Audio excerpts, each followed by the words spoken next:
Hello everyone, मैं Shipra super economics classes में आप सभी दोस्तों का स्वागत करती हूँ, अभिनंदन करती हूँ। आज मैं बताऊँगी आपको विदेशी व्यापार के बारे में कि विदेशी व्यापार में जो किस प्रकार के क्वेश्चन पूछे जाते हैं यूजीसी नेट एग्ज़ाम में। आगामी एग्ज़ाम में होने वाले प्रश्न होंगे जो आएंगे, इस टाइप में क्वेश्चन आते हैं। क्वेश्चन है, भारत द्वारा किए जाने वाले हीरे जवाहरात के व्यापार के संबंध में मुख्य बात क्या है? कच्चे माल का विदेशी आयात, तैयार माल का विदेशों से आयात, तैयार माल का विदेशों में निर्यात। ए बी दोनों 4 ऑप्शन है, इसमें से जो आपका ट्रू ऑप्शन होगा वो ऑप्शन है आपका डी।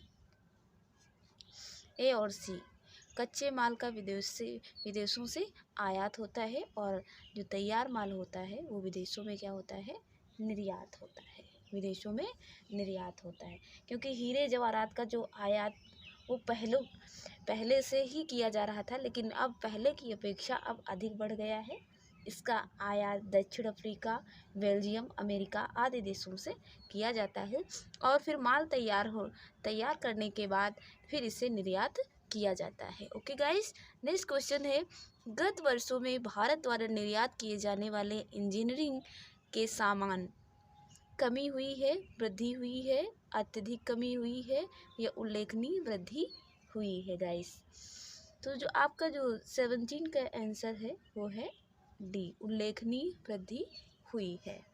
भारत में इंजीनियरिंग सामान का निर्यात सऊदी अरब, मलेशिया, म्यांमार, श्रीलंका आदि देशों में किया जाता है और कई वर्षों से निर्यात किया जाता है, जिसमें कि उल्लेखनीय वृद्धि प्राप्त हुई। ओके गाइस, नेक्स्ट क्वेश्चन आपका है, निम्न कथनों में से असत्य कथन कौन सा है? असत्य कथन कौन सा है? ओके गाइस, स्वतंत्रता प्राप्ति के पूर्व भारत के विदेशी व्यापार की दिशा ब्रिटेन व भारत के बीच औपनिवेशिक संबंधों से निर्धारित होती थी। सऊदी आज़ादी के पूर्व भारत का अधिकांश विदेशी व्यापार केवल ब्रिटेन के साथ था। स्वतंत्रता प्राप्ति के पश्चात भारत की राजनीतिक संबंध पूंजीवादी व समाजवादी राष्ट्रों के साथ विकसित होने लगे। भारत की राजनीतिक संबंधों के विकसित होने के कारण व्यापारिक संबंधों में भी घनिष्ठता आई है। इसमें जो आपका कथन कौन सा असत्य है ये सर्च करना है गाइस। 18 का आंसर है बी, आज़ादी के पूर्व भारत का जो अधिकांश विदेशी व्यापार केवल ब्रिटेन के साथ था, क्योंकि ब्रिटेन का ही राज्य था, क्योंकि तब भारत स्वतंत्र नहीं था, आज़ाद नहीं हुआ था स्वतंत्रता के पूर्व, यानी पहले की बात है। ओके, 19 क्वेश्चन, स्वतंत्रता प्राप्ति के पूर्व भारत का अधिकांश व्यापार किन देशों के साथ था? ब्रिटेन के साथ, ब्रिटेन के मित्र राष्ट्रों के साथ, ए बी दोनों अमेरिका के साथ। जिसका आंसर होगा सी, ब्रिटेन के साथ और ब्रिटेन के जो मित्र राष्ट्रों के साथ होता था। क्योंकि स्वतंत्रता प्राप्ति के पूर्व यानी कि पहले, जब देश हमारा आज़ाद, भारत देश आज़ाद नहीं हुआ था, उसके पहले जो अधिकांश व्यापार होते थे तो ब्रिटेन के साथ और ब्रिटेन में के जो मित्र राष्ट्र होते थे उनके साथ व्यापार संबंध होता था। ओके गाइस, नेक्स्ट क्वेश्चन है, भारत के व्यापार में भागीदारी देश निम्न में से कौन से थे? निम्न में से कौन से थे गाइस? आर्थिक विकास सहयोग संगठन, तेल निर्यातक देशों का संगठन, पूर्वी यूरोप, विकासशील राष्ट्र, उपरोक्त राष्ट्रों के अतिरिक्त राष्ट्र। इसमें ए बी सी डी, इसमें 4 ऑप्शन है, इसमें कौन सा सही होगा आपका ऑप्शन? ऑप्शन होगा डी, 1 2 3 4 5 सभी सही। भारत के व्यापार में भागीदारी देश कौन से थे?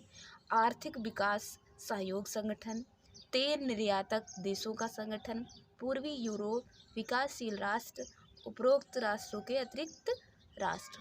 आपका ऑप्शन कौन सा सही है? 5 ऑप्शन है, ऑल सही है।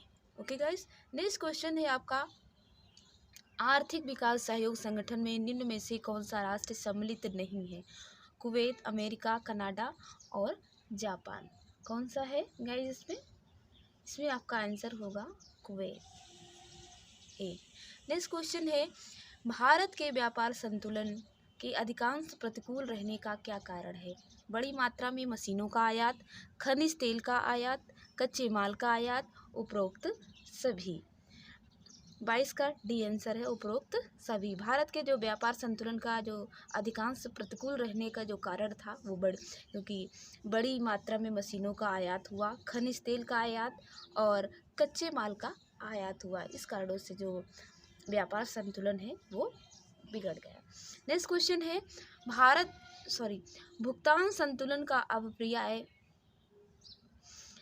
किसी देश द्वारा विश्व के दूसरे देशों के साथ किए गए किस प्रकार के लेन देन का लेखांकन है? आर्थिक, सामाजिक, राजनीतिक या सामरिक? किस प्रकार का है?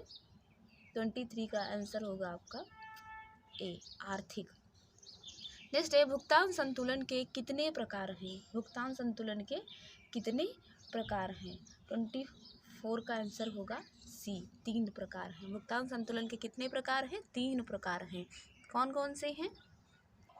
पहला प्रकार है प्रतिकूल भुगतान संतुलन, दूसरा है अनुकूल भुगतान संतुलन और थर्ड आपका है संतुलित भुगतान संतुलन।